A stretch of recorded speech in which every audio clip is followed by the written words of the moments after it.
என்ன மக்களே, அடுத்த நாட்டுக்கு போவோமா? இந்த கோல்டன் வேர்ட்ஸை யூரோப் ட்ரிப்பில் எத்தனை தடவை சொல்லியிருப்போம். அந்த மாதிரி அட்ட ஸ்டெச்சில் அவ்வளோ கண்ட்ரிஸ் போகிற ஆப்பர்ச்சுனிட்டிலாம் திரும்ப கிடைக்குமான்னு எனக்கே தெரிலங்க. நம்மளோட 2026 ஆஃப்ரிக்கா ட்ரிப்பில் 3 கண்ட்ரிஸ் பிளான் பண்ணியிருந்தோம். அதில் ஃபஸ்ட்டு கண்ட்ரியான சவுத் ஆஃப்ரிக்காவை சூப்பராக பார்த்து முடிச்சாச்சு. இப்போது 2வது கண்ட்ரியான ஜிம்பாப்வேக்கு பறக்க போகிறோம். நம்ம இப்போது ஜோனஸ்பர்கில் இருக்கோங்க. இங்கேருந்து ஜிம்பாவோட கேபிட்டலான ஹராரேக்கு தான் நம்ம ஃப்ளைட்டு. காலைல 7:10க்கு. வாங்க என் கூட டிஜிட்டலாக ட்ராவல் பண்ணுங்க, இந்த சூப்பரான நாடை பார்த்துடலாம். இங்கே தாங்க அந்த பிரம்மாண்டமான விக்டோரியா ஃபால்ஸ் இருக்குது. ஒன்றும் எக்கச்சக்கமாக காத்துட்ருக்கு. ஸோ வணக்கம் மக்களே, எல்லாம் எப்படி இருக்கீங்க? நான் சூப்பராக இருக்கேன். நீங்கள் எல்லாம் வேறு லெவலாக இருப்பீங்கன்னு தெரியும். ஆரம்பிக்கலாங்களா? இந்த ஏர்போர்ட்டு தாங்க பயங்கர பிரம்மாண்டமாக இருக்குது. இது ஒன்றும் கேபிட்டல் கிடையாது ஜோனஸ்பர்க்ன்றது. இங்கேருந்து ஒரு 50-60 கிலோமீட்டர் தூரத்தில் இருக்கிற பிரிக்டோரியா தான் கேபிட்டல். பட் இந்த ஜோனஸ்பர்க் தான் கேபிட்டல் மாதிரி. எல்லா டெவலப்மெண்ட்டும் எல்லா இதுவும் இங்கே தாங்க இருக்குது. நீங்கள் இந்தியாவிலேருந்து சவுத் ஆஃப்ரிக்கா பிளான் பண்ணிங்கன்னா சீப்பஸ்ட் ஃப்ளைட் டிக்கெட்ஸ் உங்களுக்கு இங்கே தான் கிடைக்கும், ஜோனஸ்பர்க்கு தான். ஸோ பார்த்து சூப்பராக பிளான் பண்ணிக்கோங்க. வீடியோஸில் நிறைய உங்களுக்கு பட்ஜெட் ஐடியாஸ் எல்லாமே கொடுத்துருக்கேன். மேபி ஒரு சின்ன சம்மரி மாதிரி இந்த வீடியோலையும் அப்படியே தொடர்ந்து பார்த்துக்கிட்டு இருக்கலாம். வாங்க இப்போ நம்ம போய்ட்டு செக்இன் பண்ணிட்டு ஃபோனுக்கெலாம் கொஞ்சம் சார்ஜ் போட்டு அப்படியே பொறுமையாக போகலாம். மணி 4:25 ஆகுது. ஸோ கரெக்டாக இருக்கும் 7:10 ஃப்ளைட்டுக்கு போகிறதுக்கு. ஆரம்பிப்போமா? ஜோனஸ்பர்க்லேருந்து ஹராரே பார்த்தீங்கன்னா ஜஸ்ட்டு ஒரு 1100 கிலோமீட்டர் தாங்க. Which is way less than நம்ம கேப்டவுன்லேருந்து ஜோனஸ்பர்க் பஸ்ஸில் வந்த தூரம். அப்போ நீங்கள் கேட்கலாம், ஏன்பா பஸ்லேயே போயிருக்கலாமே அப்படின்னு கேட்டிங்கன்னா, ஆஃப்ரிக்கா பொறுத்த வரைக்கும் நீங்கள் பஸ்ஸில் ட்ராவல் பண்ணணுன்னா பயங்கர பொறுமையும் எக்கச்சக்க டைமும் உங்களுக்கு வேணுங்க. கண்டிப்பாக ஒரு 25 மணி நேரம் போட்டுருவாப்புல இந்த டிஸ்டன்ஸ் ட்ராவல் பண்ணுறதுக்கு. ஏன்னா பார்டர் கிராசிங் அது இதெல்லாம் இருக்குல்ல. சவுத் ஆஃப்ரிக்காலேருந்து நம்ம ஜிம்பாப்வே போகும்போது கண்டிப்பாக நம்மளுக்கான அந்த டைம்லாம் ரொம்ப அதிகமாகும். ப்ளஸ் இந்த ஃப்ளைட் டிக்கெட் எனக்கு ரொம்ப சீப்பாகவே கிடச்சிதுங்க. நான் புக் பண்ணும்போது 7,800 இந்த ஃப்ளைட் டிக்கெட் கிடச்சிது நம்மளோட ஊர் பணத்துக்கு. அதனால் தட்டி விட்டேன், எதுக்கு பஸ்ஸில் போய்ட்டு முக்கிக்கிட்டு இருக்கணும். பஸ்ஸும் கிட்டத்தட்ட இதே ப்ரைஸ் தான் வரும். நல்ல டீல் கிடச்சதுனால போட்டு விட்டாச்சு. உங்களுக்கு நிறைய டைம் இருந்தால் நீங்கள் அழகாக பை ரோடாகவே இங்கே இருக்க கண்ட்ரீஸ்லாம் கவர் பண்ணிடலாங்க.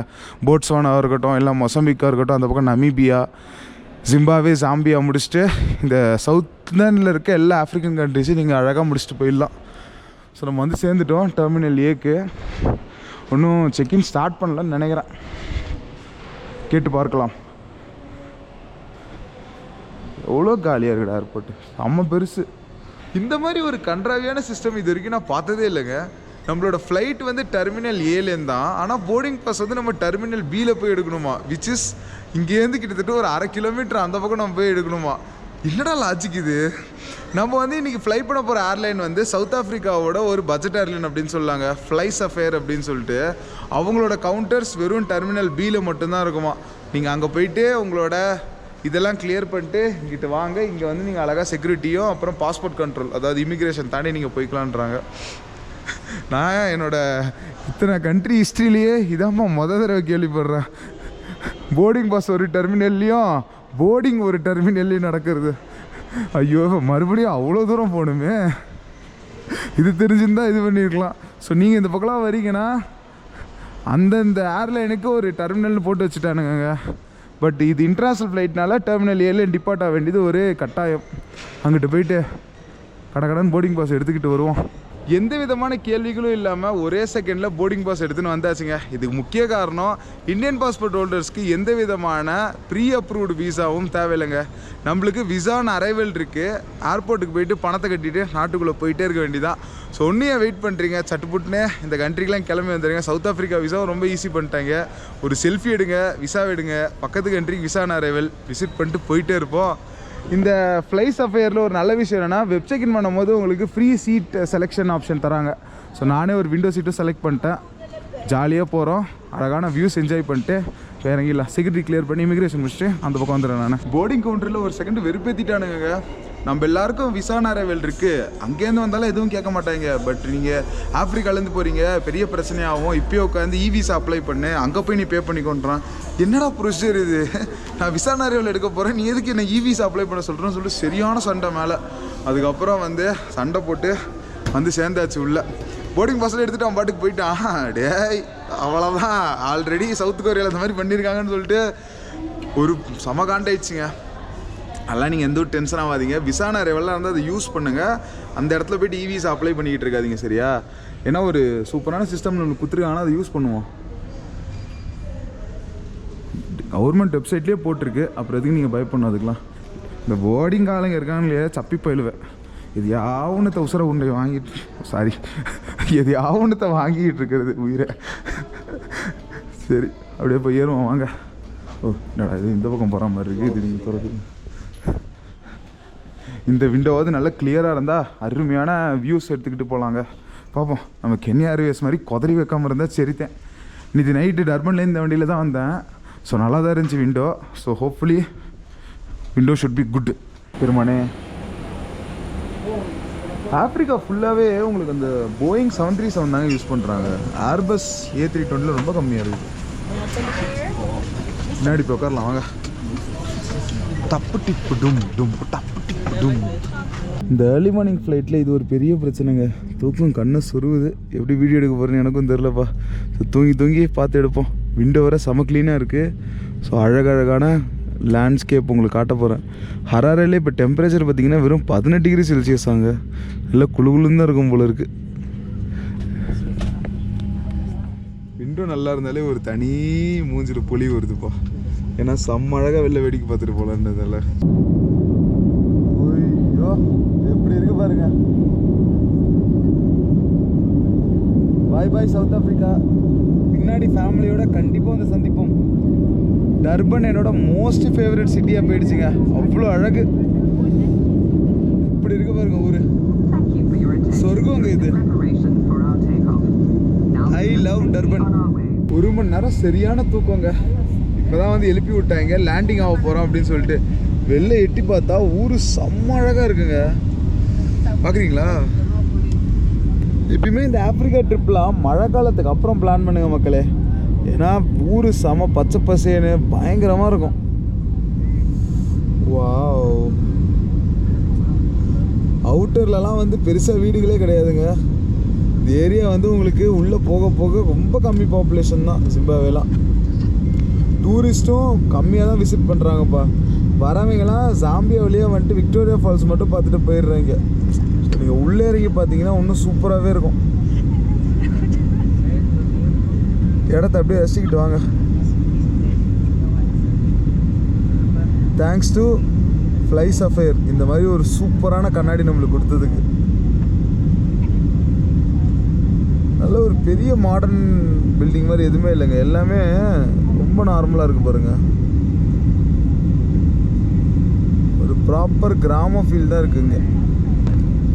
சிட்டி சென்டர்ன்றது கொஞ்சம் தூரம் போகணும். பட் நான் அவுட்ரு சொல்கிறேன்.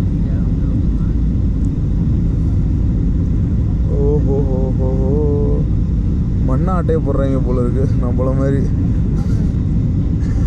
அங்கங்கே ஆற்றுப்படுகையில் ஃபுல்லாக மண்ணை திருடி வச்சுருக்காங்க பாருங்க.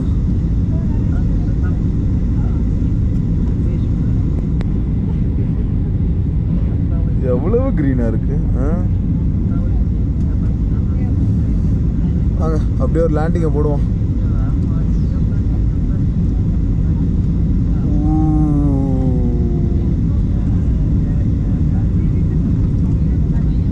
ஒழுங்காக லேண்ட் பண்ணி நேத்தியே மட்டமாக பண்ணீங்க. Much better. விசான் அரைவலுக்கு வந்து எவ்வளோ அமௌண்ட் வாங்குறாங்க, முன்ன விட தான் ஏற்றிருக்காங்களா, கேஷாக கார்டாக எல்லாம் நான் முடிச்சுட்டு சொல்கிறேங்க. ஏன்னா இவங்களோட பக்கத்து நாடு விசா காசை $25 $50 ஆக்கிட்டாங்க. இவங்க எதுவும் ஏற்றாமல் இருந்தால் நல்லா தான் இருக்கும். பார்க்கலாம். இங்கே வீடியோ எடுக்கக்கூடாது, கட் பண்ணிக்கிறேன். அவ்வளோதாங்க மக்களே. ரொம்ப சிம்பிள் ப்ரொசீஜர் தான். என்ன தனியாக வந்ததுனால 1-2 கேள்வி கேட்டாங்க. என்ன பண்ண போகிற, எங்கே போய் தங்க போகிற, என்றைக்கு ரிட்டர்ன் போக போகிற அப்படின்னு சொல்லிட்டு. இல்லை சவுத் ஆஃப்ரிக்காலே எதுவும் கேட்கல, நீங்கள் கேட்குறீங்களா அப்படின்னு தான் இருந்துச்சு. So everything went so good. ஒரு செம மேட்ரு என்னென்னா கார்டு அக்செப்ட் பண்ணுறாங்க. ஸோ 4-5 கவுண்டர் இருக்குது. அதில் ஒரு 2 கவுண்டரில் கார்டு பேமெண்ட்ஸ் அக்செப்டட். ஸோ நம்மளோட அந்த ஃபாரெக்ஸ் கார்டில் வித்தவுட் எனி சார்ஜ் பே பண்ணிட்டு வந்தாச்சு. USD கேஷை வேஸ்ட் பண்ணல. ஸோ கேஷ் நம்ம எப்பயுமே பேக்கப்பாக மட்டும்தான் வச்சுக்கணும். முடிஞ்ச வரைக்கும் வந்து கார்டை மட்டுமே யூஸ் பண்ணுங்கள். நல்ல ஒரு ஃபாரெக்ஸ் கார்டாக வாங்கிக்கோங்க. ஓகேவா? பயங்கர யூஸ்ஃபுல்லாக இருக்கும். தேவையில்லாமல் நீங்கள் எக்ஸ்ட்ரா செலவு வேஸ்ட் பண்ண தேவையில்லை. கஸ்டம்ஸ் முடிச்சுட்டு அந்த பக்கம் வந்துடுவோம் வாங்க. $30 சார்ஜ். சிங்கிள் என்ட்ரி விசானா. மல்டிபிள் என்ட்ரிக்கு வேறு ரேட்டு வரும். என்னங்க கவுண்டர் இது? ஏதோ ஈகோ நெட் அப்படின்னு சொல்லிட்டு பயங்கரமான கூட்டமாக இருக்குது. ஈகோ கேஷ் எக்ஸ்சேஞ்ச் தானா தெரில, என்னென்னு விசாரிப்போம். அது ஃபஸ்ட்டு சிம் கார்டு எடுத்துருவோம் நம்ம, என்ன ரேட் இருக்குதுன்னு சொல்லிட்டு. இந்த ஊரில் சிம் கார்டுன்றது கொஞ்சம் எக்ஸ்பென்சிவ் தான் கேள்விப்பட்டேன். பார்க்கலாம். ஆஸ் எக்ஸ்பெக்டட் இங்கே எல்லாமே வந்து உங்களுக்கு கேஷ் தாங்க. அதுவும் அவங்க வந்து அவங்க ஊர் பணம்லாம் எடுத்துக்க மாட்டாங்களாம், US டாலர்ஸ் தான் வேணுமா. ஸோ இங்கே நீங்கள் வரீங்கன்னா எக்கச்சக்க சில்லற US டாலர் எடுத்துனாங்க. நம்ம ஊரில் எப்படி அவ்வளோ சில்லற கிடைக்குன்னு எனக்கும் தெரில. நான் இப்போ சிம் கார்டு வாங்க போனேன், 3 GB வந்து $5 சொல்கிறாங்க. That is okay, but card accept பண்ண மாட்டாங்களாம். நம்மக்கிட்ட இப்போ $100 தான் இருக்குது. இதுக்கு எப்படி $5 நான் சில்லறை கொடுக்குதுன்னு அவங்களே கேட்குறாங்க. அதுக்கு நான் என்னையா பண்ணுறது? ஸோ இது போய்ட்டு எங்கேயா முதல்ல சில்லறை மாற்றிட்டு வருவோம். அதுக்கப்புறம் நம்ம வந்து கேட்கலாம், அவங்க தருவாங்களா அப்படின்னு தெரில, பார்ப்போம். ஸோ இங்கே வந்து இருக்குது இவங்களோட கரன்சி, பட் அது வந்து பெருசாக யாரும் யூஸ் பண்ண மாட்டுறாங்க. அதை உங்களுக்கு இதை பற்றி எக்ஸ்பிளைன் பண்ணுறேன். Do you give the local currency? It is வேலிட்னா? பரவாயில்லைங்க, ரொம்ப நல்லவங்களாக இருக்காங்க. அவங்களோட கரன்சி இப்போ வந்து புதுசாக வேறு ஒன்று இன்ட்ரடியூஸ் பண்ணியிருக்காங்க.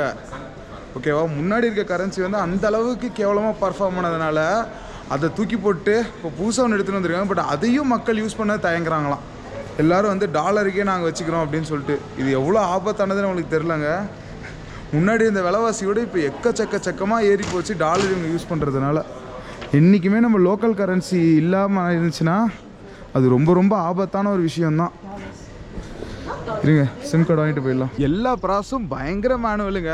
கிட்டத்தட்ட சிம் கார்டு கொடுக்கறதுக்கே 15 நிமிஷத்துக்கு மேலே அவங்க உட்காந்து தட்டிக்கினே இருக்காங்க. நம்ம ஊரில் அந்த காலத்தில் பண்ணாங்க பார்த்தீங்களா, அந்த மாதிரி பொறுமையாக எடுத்து கொடுக்குறாங்கப்பா. ஸோ 3 GB டேட்டா கொடுத்துட்டாங்க, 1 மாதம் வேலிடிட்டி, $5 போதும். எனக்கு தெரிஞ்சு அதை வச்சு மேனேஜ் பண்ணிடலாம். ஏன்னா சவுத் ஆஃப்ரிக்காவில் நம்ம வந்து வெறும் 2.5 GB வச்சே ஓட்டணும்ல. பேருக்கு தான் அவனுக்கு 5 GB கொடுத்தாரு, நம்மளை எங்கே யூஸ் பண்ண விட்டானுங்க. பட் ஒரு விஷயம் ரொம்ப நீங்கள் கேர்ஃபுல்லாக இருக்கணுங்க. இங்கே வந்து லோக்கல் கரன்சியாக அவங்க டாலர் யூஸ் பண்ணுறதுனால ரொம்ப கன்றாவியாக வச்சுருக்காங்க. இவ்வளோ மோசமான டாலர்லாம் நான் எங்கேயும் பார்த்ததே இல்லை. இதெல்லாம் நீங்கள் வெளில எடுத்துகிட்டு போனீங்கன்னா எங்கேயும் வாங்க மாட்டாங்க.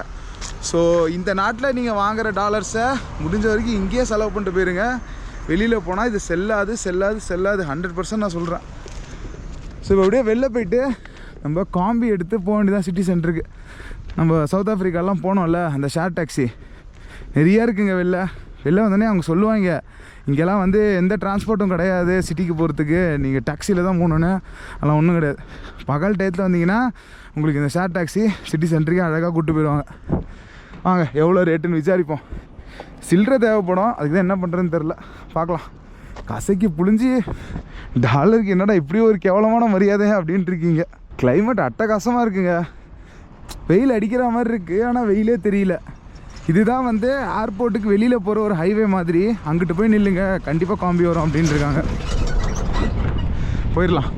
ஜஸ்ட்டு ஏர்போர்ட்லேருந்து வெளில வாங்கலாம், கண்டிப்பாக உங்களுக்கு எந்த ஊர்னாலும் விஷயம் நடக்கும். இங்கே நிற்போம். இந்த இருக்கு பாருங்க, அதான் ஏர்போர்ட்டு. டாட்டா, பின்னர் சந்திப்போம். பயங்கரமாக இருக்கு. இதில் நம்ம பயங்கரம் பேக் அவங்க பிடிச்சிட்டாங்க, கதவை இறுக்கி பிடிச்சிக்கிட்டு ஜாலியாக ஏறியாச்சுங்க. நம்ம அங்கிட்டு போகிற மாதிரி இதெல்லாம் இங்கே இல்லை. சவுத் ஆஃப்ரிக்கா மாதிரி அந்த லிமிட்டட் ஆளுங்கெல்லாம் கிடையாது. இங்கெல்லாம் அடிச்சு நோக்கானே எவ்வளோ ஆளவனா ஏற்றிக்கோ அப்படின்றாங்க. எவ்வளவு கூட்டம், ஏதோ தூரத்தே வருது போல இருக்குது. சாமாங்கியமாக எல்லாத்துலையும் ஏற்றுறாங்க. இதுதான்டா ஒய்வு. ஓடு மாசு. சிட்டிக்கு போயிடும். அடே என்னடா பண்ணி வைக்கிறீங்க? பின்னாடி ஆள் இறங்கணும்னு சொன்னாங்க. சரி நானும் இறங்கினேன். பார்த்தா வண்டி என்னை விட்டுட்டு போயிட்டே இருக்குது. இப்போ தான் கவனிச்சிருக்காங்க போல், ரிவர்ஸில் வந்துக்கிட்டு இருக்காங்க நமக்காக. பேக்கெல்லாம் என்கிட்ட தான் இருக்குது. ஸோ சேஃப்டிக்கெலாம் பிரச்சனை இல்லை. அவங்க பாட்டுக்கு விட்டுட்டு போயினே இருக்கானுங்க. டிரைவர் கவனிக்காமல் எடுத்துகிட்டு போயிட்டாங்க. சரி வாங்க இப்போ ஏறிக்கலாம். ஆனால் நிப்பாட்டி நமக்காக வராங்க பார்த்தீங்களா, ஒன்றும் பைசா கூட வாங்கலை. அந்த மனசு தான் கெத்து. So you forgot me. You forgot me. ஆஹா தலைவன் நம்ம கேமரா வச்சுருக்கிறத பார்த்துட்டு அப்படின்றாரு. இத்தனை டாலராம் லேய் அவ்வளோதான் அப்படின்னு சொன்னேன். நானும் உங்கள் ஃப்ரெண்டில் அப்படின்னு. அப்புறம் சரி அவ்வளோதான். இங்கேருந்து இங்கே வந்துட்டாங்க பட்டுன்னு. நோட்டெல்லாம் யூஸே பண்ண முடியாத நிலமையில தான் இருக்குது. ஸோ இங்கெல்லாம் வந்து இது மட்டும்தாங்க ஓகேவா. இதெல்லாம் கேட்டாங்கன்னா கொடுத்துடாதீங்க. இது மட்டும்தான் ஓப்பனாக வார்த்தைகளை யூஸ் பண்ண முடியாது. அதனால தான் ஒரு ட்ரம்ப்பு பணம் யூஸ் பண்ணுங்க. அப்படிதான் சேஞ்ச் வேறு வாங்கணும். பார்ப்போம். எல்லா பக்கமும் ஏற்றிக்கினே இருக்காங்க. ஃபுட்போர்டெல்லாம் போட்டு தலைவன் ஏற்றுறான். அதான் சொன்னேன் நான், நீ ஹீரோ வெளில கூட தூக்கிட்டு வரலாம் அப்படின்னு சொல்லிட்டு. பட் யாருமே கேமராக்குன்னு சொல்லப்பா. எல்லோரும் வந்து ஜாலியாக தான் இருக்கீங்க. ஸோ இங்கே நம்மளுக்கு எந்த விதமான இதுவும் இருக்க போகிறது போல் இருக்கு. Jolly jolly jolly jolly jolly. இந்த மாதிரி மக்கள் வந்து ரொம்ப சீன் போடாமல் இருந்தாங்களே நம்மளுக்கு வந்து இஷ்யூவே இல்லாமல் இருக்கும். ஜம்முன்னு இறங்கிடலாம். ஒரு 20 நிமிஷம் டிரைவில் சிட்டி சென்டரை கொண்டு வந்து இறக்கி விட்டாங்க. இங்கே வந்தால் ஒரே பரபரப்பாக இருக்கு ஏரியா.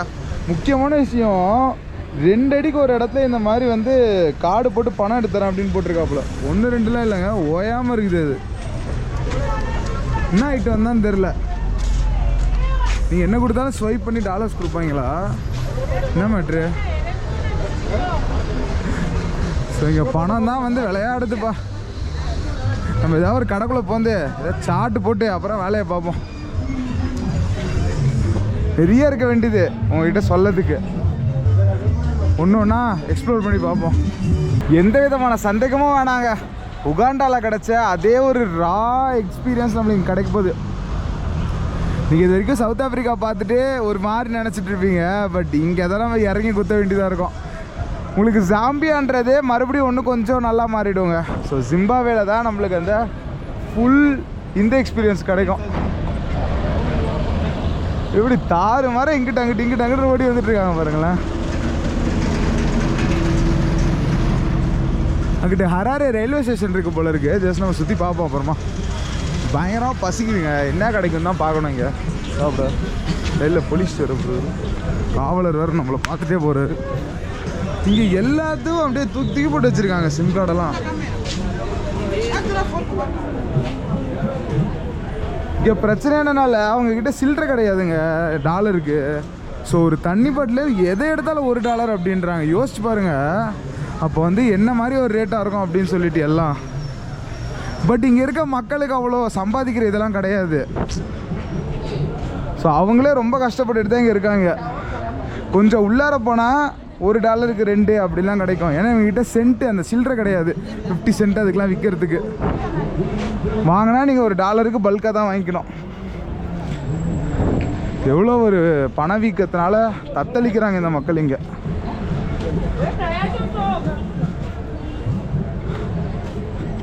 அம்மாடி இங்கே சுற்றி முற்றி பார்த்தால இந்த மாதிரி கடை தாங்க இருக்குது.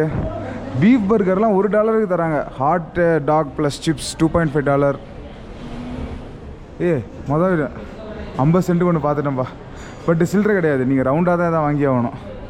அது ஒரு கொடுமைங்க. காலையிலேருந்து நான் இமிக்ரேஷன் ஆஃபீஸர்கிட்ட $30 தானே அப்படின்னு கேட்டால் அவர் என்ன சொல்கிறாரு, tourist you can pay more also, we will happily take it அப்படின்றாரு. என்னது? அதுக்கப்புறம் வந்து சிம் கார்டு வாங்க வந்தால் என்கிட்ட வந்து $1 சில்லறை கொடு அப்படின்னு கேட்டாலே என்கிட்ட $2 தான் இருக்குது. நீ வேணால் $5 கொடுத்துட்டு $3 நான் வச்சுக்கிறேன், உனக்கு $2 தரேன். $3 ஒன்றும் பெரிய பணம் இல்லைல்ல உங்களுக்கு அப்படின்னு கேட்குறாரு. நான் எப்போயோ சொன்னேன் $3 பெரிய பணம் இல்லைன்னு. இப்போ இருக்கிற ரேட்டை பார்த்தா கிட்டத்தட்ட வந்து எவ்வளோ $95 $94 போயிட்டுருக்கு டாலரு. ஸோ இங்கே வந்து நீங்கள் அந்த சில்லறையெல்லாம் பார்த்து வாங்கிடுங்க மக்களே. பெரிய பெரிய அதிகாரி, அதாவது இமிக்ரேஷனில் இருக்க ஆள்லேருந்து யாருமே சில்லறை உங்களுக்கு ரிட்டர்ன் தரத்துக்கான எண்ணமே இல்லை உங்களுக்கு. எல்லோரும் அதை வந்து ஆட்டைப்பட தான் பார்க்குறாங்க. ஸோ அதனால் பி கேர்ஃபுல். அந்த லொக்கேஷன் போகிறோம், அங்கிட்டு நம்மளுக்கு எதாவது நல்ல சாப்பாடு கிடைக்கும். இங்கே இந்தியன் ரெஸ்டாரண்ட்லாம் இருக்கும். பட் நம்மளுக்கு எதுவுமே ஆப்ஷன் இல்லைன்னா அங்கிட்டு போவோம். நம்ம ஃபஸ்ட்டு இன்றைக்கி நான் லோக்கல் ஃபுட்டு ட்ரை பண்ணியே தீரணும்னு சொல்லிட்டு ஒரு உறுதியில் இருக்கேன் நான். நம்மளே கிளைமேட் நல்லா இருக்குன்னு சொல்லி கண்ணு வச்சிட்டோம் போல இருக்குங்க. மழை ஊற்ற ஆரம்பிச்சிருச்சு. ரைட்ரா, நீங்கள் ஒன்றும் என்னென்னலாம் இருக்கோ தெரில பார்க்குறதுக்கு. மணி வெறும் 11 தாங்க ஆகுது. அதுக்குள்ளேயே எனக்கு வந்து எல்லாத்தையும் பார்த்துட்ட மாதிரி இருக்கு. இங்கிட்டு இது என்னது பேங்க்கா? இது என்னதுங்க தெரிலங்க. கேஷ் இன் கேஷ் அவுட்னா போல இது என்னன்னு விசாரிச்சுட்டு வரேன். எல்லா இடத்தையும் அதை பார்க்க முடியுது கேஷ் இன் கேஷ் அவுட்னா. இங்கே நீங்கள் இன்ஃபர்மேஷனை கூட கரெக்ட் பண்ணிடலாங்க. ஆனால் இவங்களை சமாளித்து வீடியோ எடுக்கிறது அவ்வளோ கஷ்டம்.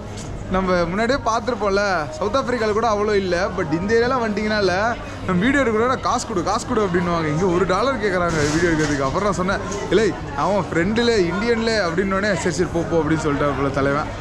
அதான் இங்கே வந்து என்ன கான்செப்ட் அப்படின்னு பார்த்தீங்கன்னா, நம்ம ஊரில் ஒருத்தருக்கு ஒருத்தர் பணம் அமுச்சிப்போம்ல, அந்த மாதிரி அங்கே அது இங்கே லோக்கல் கரன்சியாக இருக்கட்டும் இல்லைனா வந்து US டாலர்ஸாக இருக்கட்டும், அதை அமுச்சு அதுக்கப்புறம் இங்கே அவங்க டாலராக அதை எடுத்து கொடுப்பாங்களா. அதான் கேட்டால் இதை பேங்க்லேயே பண்ணிக்கலாமே அப்படின்னு கேட்டால் அவங்க சிரிச்சுக்கிட்டே there is many things inside அப்படின்னு சொல்லிட்டு போயிட்டாங்க. ஸோ இங்கே இருக்கிற அந்த பண கான்செப்ட் நம்ம புரிஞ்சிக்கணுன்னா கண்டிப்பாக ஒரு லோக்கல் ஆளால் மட்டும்தாங்க சொல்ல முடியும்.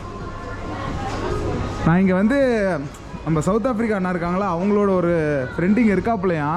பட் அவர் வந்து இன்றைக்கி ஒர்க்கிங் டேனால கொஞ்சம் பிஸியாக இருக்கேன் அப்படின்னாரு. ஸோ அவர் வந்தார்னா பார்க்கலாம், இல்லைனா நானே உங்களுக்கு எக்ஸ்பிளைன் பண்ணுறேன். அதை இங்கே வந்து நிர்வாக பிரச்சனைனால ரொம்ப மோசமான நிலைமைக்கு போயிடுச்சுங்க ஜிம்பாப்வே எக்கனாமின்றது. இவங்க நோட்டில் ட்ரில்லியன் கணக்கெல்லாம் அடித்து வச்சுருக்காங்க. அதாவது எத்தனை ஜீரோன்னு உங்களால் கணக்கே பார்க்க முடியாத அளவுக்குலாம் அடித்து வச்சுருக்காங்க. ஸோ அதனால தான் இங்கே விலைவாசின்றது எல்லாம் டாலரில் வாங்குறதுனால ரொம்ப அதிகமாகிடுச்சு. அவங்களோட கரன்சின்றது ஒரு டாய்லெட் பேப்பருக்கு சமானம் அப்படின்னு அவங்களே சொல்லிட்டாங்க. நீங்கள் யூடியூப்பில் போட்டு பார்க்கலாமே, ஜிம்பாப்வே கரன்சின்னு சொல்லிட்டு நிறைய பேர் ரீல்ஸ் போட்டிருக்காங்க.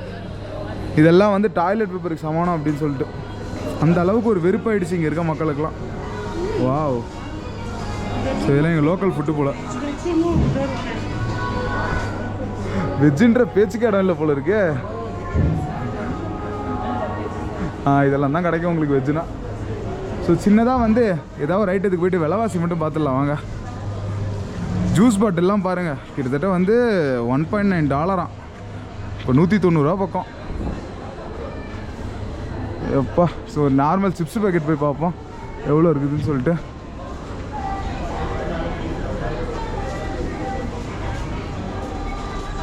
ஸோ இதெல்லாம் பாருங்கள், $40, $50. இதுவும் $50. இவ்வளோ சின்ன பேக்கெட்டாக இருக்குது, இது $50 வாங்கணும். தாய் ஸ்வீட் சில்லி. அதே மாதிரி கார்டெல்லாம் பெருசாக வாங்க மாட்டாங்க இவங்க. டிரான்சாக்ஷன் ஏதோ அண்டர் கிரவுண்டில் பண்ணுறாங்க, ஃபுல்லாக கேஷ் தான், கேஷ் அண்ட் டாலர்ஸ். புரிஞ்சுக்கலாம் என்ன நடக்குதுன்னு சொல்லிட்டு பொறுமையாக. ஃபைனலாக தேடி வெஜ் ஆப்ஷன் கண்டுபிடிச்சாச்சுங்க. இந்த ஊரில் ஃபேமஸ்னால் அது வந்து சாட்ஸா அப்படின்றாங்க. அது எதில் செஞ்சுருக்காங்கன்னா, நம்ம சோளம் இருக்குது பார்த்தீங்களா, சோளக்களியும் பீன்ஸும் இது ரெண்டும் கொடுத்தாங்கன்னா அது வந்து $1. அதே மாதிரி சாசேஜு, பீஃபு, சிக்கனு, போர்க்கு இதெல்லாம் வச்சிங்கன்னா வேறு ரேட்டு. போர்க்கு தான் இருக்கலே காஸ்ட்லி. பீஃப் வந்து $1.5, சிக்கன் $2. ஸோ உங்களுக்கு எது பிடிச்சிருக்கோ வாங்கிக்கோங்கப்பா. one salsa and beans. Yeah, one. So it will be tasty? Yeah. It will be tasty? அவங்களுக்கு புரியல போல இருக்கு இங்கிலீஷ். It's okay. ஒன்று வாங்கி சாப்பிட்டு பார்த்துருவோம் லோக்கல் சாப்பாடு. எடுங்க, இங்கே வந்து வெறித்தனம் பண்ணிக்கிட்டு இருக்கேன் இங்கே. ஸோ நம்ம வந்து தண்ணி வாங்க வந்தோமா, தண்ணிக்கு சேஞ்ச் இல்லை இங்கே. 50 சென்ட்டுன்றாங்க தண்ணி. வேணா 2 தண்ணியாக வாங்கிக்கோண்ணா. இல்லை எனக்கு ஒரு தண்ணி போதும், சேஞ்ச் இருக்குமான்னு கேட்டேன். ஏதோ ஒரு நோட்டை கொடுத்து நம்மளுக்கு கணக்கு காட்டுறாங்க இங்கே. இதுக்கெல்லாம் எனக்கு தெரிஞ்சு வேல்யூவே இருக்காது $20. So tell me, what is the real value of this? This you can buy something else like water and things. I'm sure this 20 is like nothing. I know. It's something. So you can give me like some more. I will take it as a collection. Give me 1 or 2 more notes. 2 more? Yeah, you can give. I'll be broke, my friend. I'll be broke. You have no value for this. Give me $1 and I'll give you more notes. It's okay. At least 2 more notes you give. So இதுதாங்க பேரம் பேசி ஒரு note ஒரு biscuit packet வாங்கியிருக்கேன். சத்தியமாக இதோட value என்னென்னலாம் தெரில. பட் நம்மளுக்கு இது கிடைக்காது, அதனால் வச்சுப்போம். ஸோ இங்கே நம்ம சில்லறையிலேயே எக்கச்சக்க காசை விட போகிறோம். அது மாதிரி நல்லா தெரிஞ்சிச்சுப்போ எனக்கு. எங்கிட்ட போய் சாப்பிட்றதுன்னு பார்க்கலாம் நம்ம. ஆளுங்களாம் இங்கே நம்மளுக்கு ஜாலி தாங்க. ஸோ கடையிலேயே ஒரு ஓரமான இடத்த பிடிச்சி உங்களுக்கு லோக்கல் சாப்பாடை சாப்பிட்டு கட்டலான்னு பார்த்துட்டேன். இங்கே பார்த்தீங்கன்னா சூப்பரான பீன்ஸ் வச்சுருக்காங்க, அதுக்கப்புறம் கீரை, இதுதான் அந்த களி. இது பயங்கரமாக இருக்கியா பார்க்குறதுக்கு. ஸோ ஹோப்ஃபுல்லி நம்மளுக்கு டேஸ்ட் மட்டும் செட் ஆகிடுச்சு. ஜிம்பாப்வேல நம்மளுக்கு சாப்பாட்டுக்கு பிரச்சனையே இல்லை. ஃபஸ்ட்டு பீன்ஸ் சாப்பிட்டு போவோம். ஸ்மெல்லே ஒரு மாதிரி இருக்குங்க. இதை தான் போட்டிருப்பாங்களோ இதில், இதை இந்த ஃபேட் எதாவது போட்டிருப்பாங்களோ. சரி பீன்ஸ் எடுக்க வேணாம், கீரையை மட்டும் நம்ம சாப்பிடுவோம். கீரையும் களியும் மட்டும் எடுத்தோடனே ஆஃப் ஆகிடுச்சு. ஒரு மாதிரி ரொம்ப இந்த ஸ்மெல்லாக இருக்குது. உடனே சொல்லாதீங்க நான் வந்து சாப்பாடில் ரொம்ப சூஸியாக இருக்குன்னு சொல்லிட்டு. நான் வந்து இங்கே பார்க்குறது ஒரே ஒரு விஷயம், நான் வெஜிடேரியனாக இருக்கேன், அவ்வளோதான், வேறு எதுவும் கிடையாது. நீங்கள் கோச்சிக்கிறெல்லாம் ஒன்றும் இல்லைங்க இது. ஸோ அவங்கவுங்களோட ஒரு விருப்பம், அவ்வளோதான். ஸோ நான் வெஜ்ஜாக இருக்கேன்னா அது என்னோடய விருப்பம், சிம்பிள். கீரை நல்லாயிருக்கு. ஸோ இந்த களியை சாப்பிட வேண்டிய டைம்.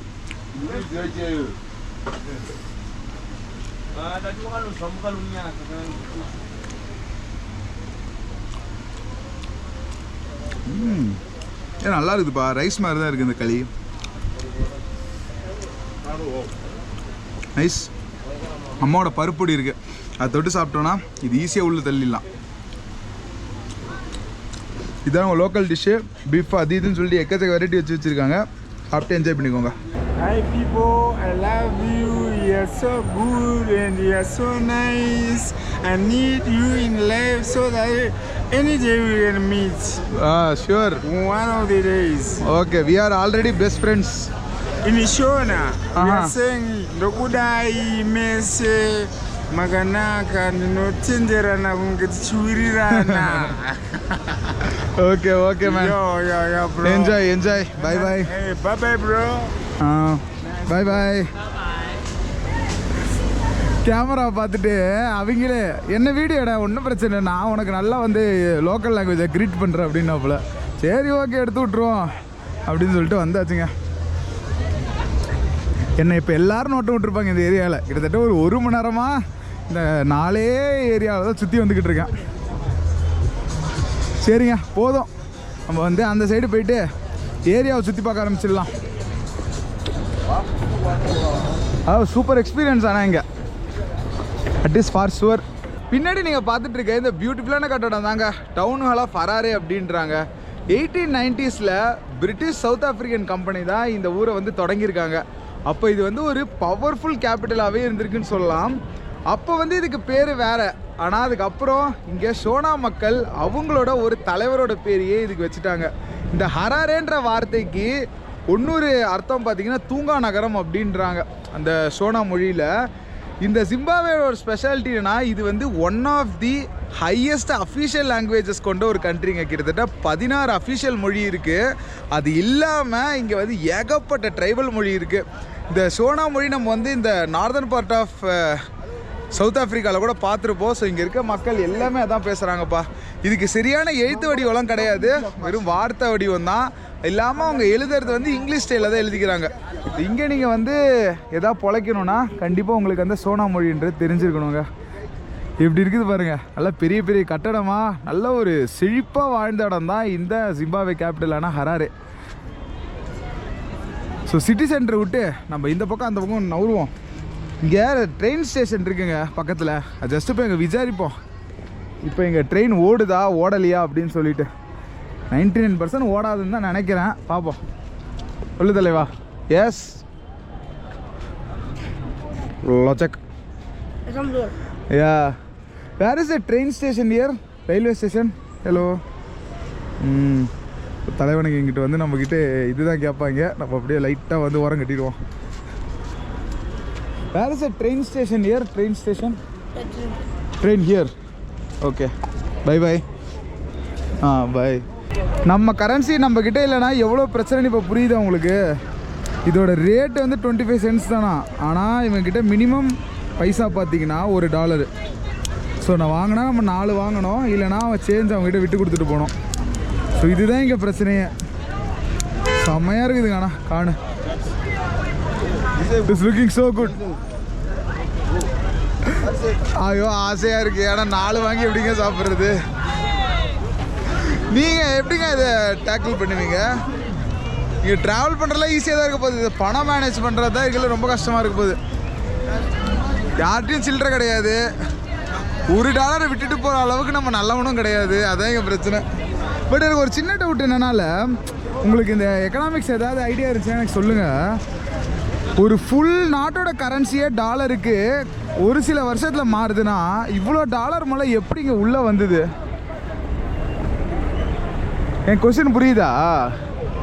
ஸோ இது ஒரு பிளான்டு திங்கா டாலர் உள்ளே எடுத்துகிட்டு வரணும், அதை வச்சு எதாவது ஸ்கேம் பண்ணணும்னு சொல்லிட்டு. ஏன்னா அவ்வளோ மக்கள் அவ்வளோ டாலர் யூஸ் பண்ணுறாங்க.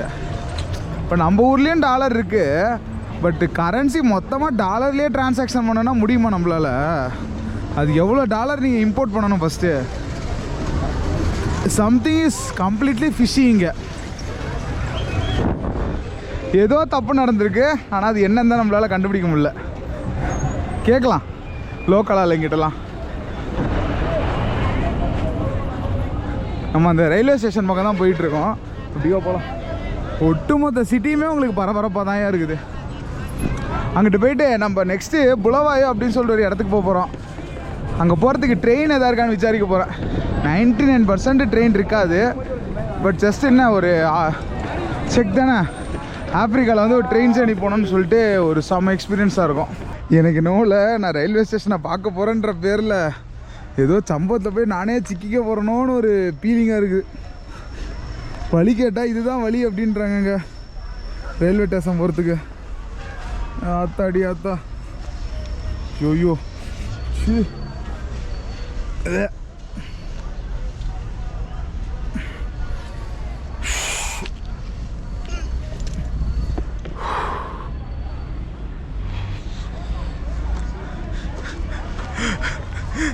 சத்தியமாக நான் இந்த மாதிரி இருக்குன்னு எதிர்பார்க்கல.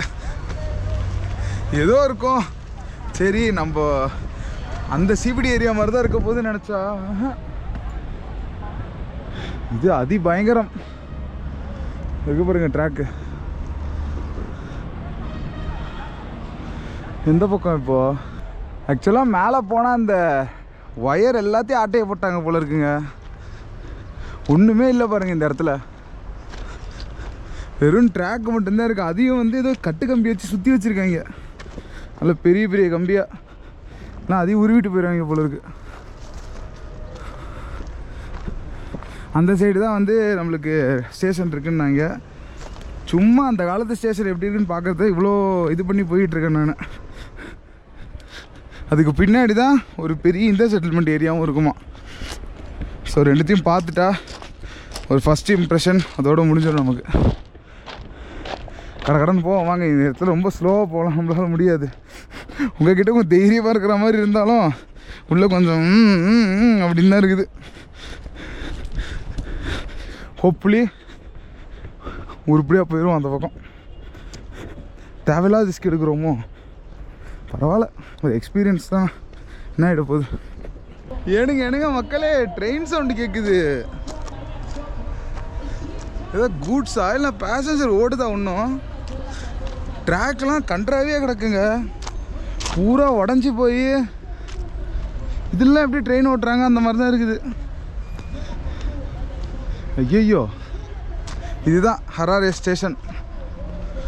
பார்க்கலாம் வாங்க என்ன தான் ட்ரெயினிங் ஓடுது அப்படின்னு சொல்லிட்டு. ஹலோ,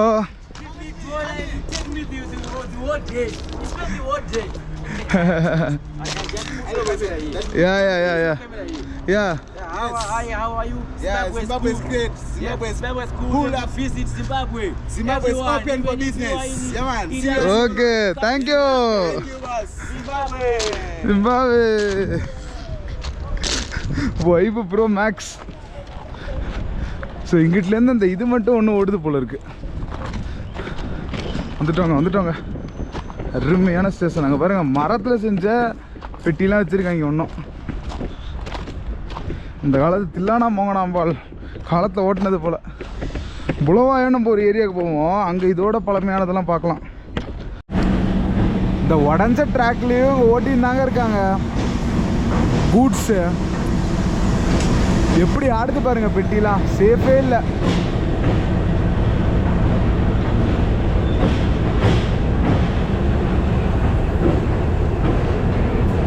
ஸ்பீடெல்லாம் போக முடியாது, அவ்வளோ இதுவாக இருக்கும். சுத்த மெயின்டெனன்ஸ் இல்லை, அவ்வளவும் ஸ்கேம், அவ்வளவும் கரப்ஷன். இங்கே இதெல்லாம் எவ்வளோ டீடைல் ஆகும் தெரியுமா? அவ்வளோ மோசமாக இருக்குது நிலைமை. இந்த ஜிம்பாப்வேன்றது ஒரு லேண்ட்லாக்டு கண்ட்ரிங்க. அதாவது இதை சுற்றி வந்து உங்களுக்கு ஃபுல்லாக வேறு நாடுகள் தான் இருக்கும். டைரெக்டாக ஒரு போர்ட் டாக்ஸஸ், அதாவது கடல்ன்றது இருக்காதுங்க. ஒரு நாட்டுக்கு ஏன் போர்ட் ரொம்ப முக்கியம் அப்படின்னு பார்த்தீங்கன்னா, நீங்கள் பொருளை இம்போர்ட் பண்ணுறீங்கன்னா அதை கடல் வெளியே எடுத்தால் தான் இருக்கல சீப்பு. உதாரணத்துக்கு க்ரூட் ஆயில், ரைஸு, அப்புறம் தால் எல்லாமே கடல் வெளியே வந்துச்சுன்னா உங்களுக்கு டிரான்ஸ்போர்ட்டேஷன் செலவு வந்து ரொம்ப கம்மியாக தான் இருக்கும். இப்போ இங்கெல்லாம் வந்து ஏகப்பட்ட லேண்ட்லாக் கண்ட்ரி ஆஃப்ரிக்காவில் இருக்கிறதுனால தான் அந்த காலத்தில் பிரிட்டிஷ்காரங்க என்ன பண்ணியிருக்காங்கன்னா, கடல் அதாவது போர்ட்டையும் எல்லா நாட்டையும் கனெக்ட் பண்ணுற மாதிரி ட்ரெயின் ட்ராக்ஸ் போட்டிருக்காங்க. உதாரணத்துக்கு நம்ம உகாண்டாவில் கூட பார்த்துருப்போம், உகாண்டாலேருந்து கென்யாவில் இருக்க அந்த போர்ட்ஸ் வரைக்கும் போட்டிருப்பாங்க. அந்த மாதிரி ஏகப்பட்ட கனெக்ஷன்ஸ் இருந்துச்சு. பட் இவங்க ஆஃப்ரிக்கன்ஸ் என்ன பண்ணிட்டாங்கன்னா, அந்த ஒரு நல்ல ரிலேஷன்ஷிப்பை பாதுகாக்கலை, ட்ரெயின் ட்ராக்ஸை மெயின்டைன் பண்ணலை, எதுவுமே பண்ணலை. அதனாலேயே இவங்களுக்கு ஏகப்பட்ட விலைவாசி உயர்வு, அந்த பஞ்சம் எல்லாமே வருதுன்னு கூட சொல்லலாங்க. கொடுத்த இன்ஃப்ராஸ்ட்ரக்சர் ஒழுங்காகவே அவங்க பார்த்துக்கல. நீங்கள் அதுக்கு ஒரு பெஸ்ட் எக்ஸாம்பிள்னால் நம்ம இந்தியாவில் கூட கீழே மட்டும்தான் போர்ட் இருக்குது, மேலெலாம் பார்த்தீங்கன்னா ட்ரெயினில் தான் அனுப்புகிறாங்க எல்லா பொருளையும். ஸோ போர்ட்டு ப்ளஸ் ட்ரெயின் அப்போ தான் உங்களுக்கு வந்து பெஸ்ட்டான சீப்பான இது கிடைக்கும். ரயில்வே ஸ்டேஷன் பார்த்தீங்கன்னா ஃபுல் அண்ட் ஃபுல் உங்களுக்கு ஒன்றும் யூஸ் இல்லாமல் தான் இருக்குது.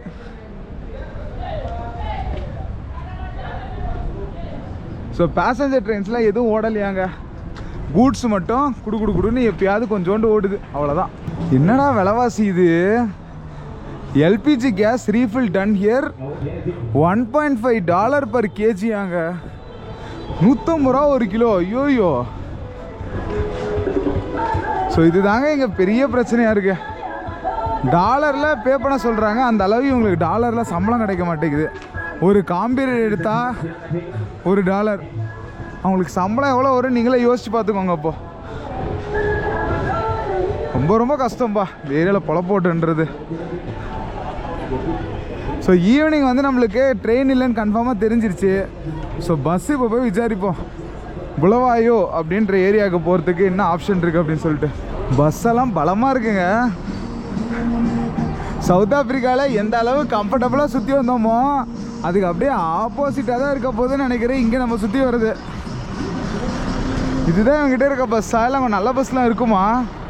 இப்போ நம்ம போகிறது கிட்டத்தட்ட ஒரு 450 கிலோமீட்டர் பக்கம். புலவாயோ தான்,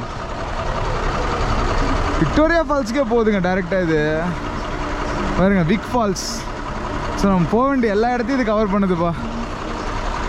ஸோ இதுதான் வந்து மெயின் பஸ் ஸ்டாப் போல் இருக்குது. ஆத்தாடி, இதுலேயே அவ்வளோ தூரம் போக முடியும் பஸ்ஸு? ரைட்ரா. ஸோ இதுதான் மெயினான பஸ் ஸ்டாப் போல் இருக்குது உங்களுக்கு போகிறதுக்கு. ஸோ நைட்டு கடைசி வண்டி எத்தனை மணிக்கு மட்டும் விசாரிச்சுப்போம்.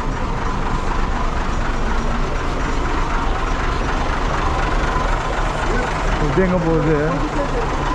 போர்டே இல்லை இதில். டாலர்லாம் இங்கே இருக்க நிலமையை பார்த்தா ட்ரம்ப் அதுக்காகவே ஒரு போர் போடுவார் போல இருக்கீங்க. அந்த அளவுக்கு மோசமாக ட்ரீட் பண்ணுறாங்க டாலரை. நைட்டு பஸ் தான் உங்களுக்கு 7லேருந்து 9க்குள்ளே கிளம்புவாங்க. வேற ஒரு இடத்துக்கு போகணுமா, இங்கே வராதான், அங்கிட்ட தான் போக சொல்கிறாங்க.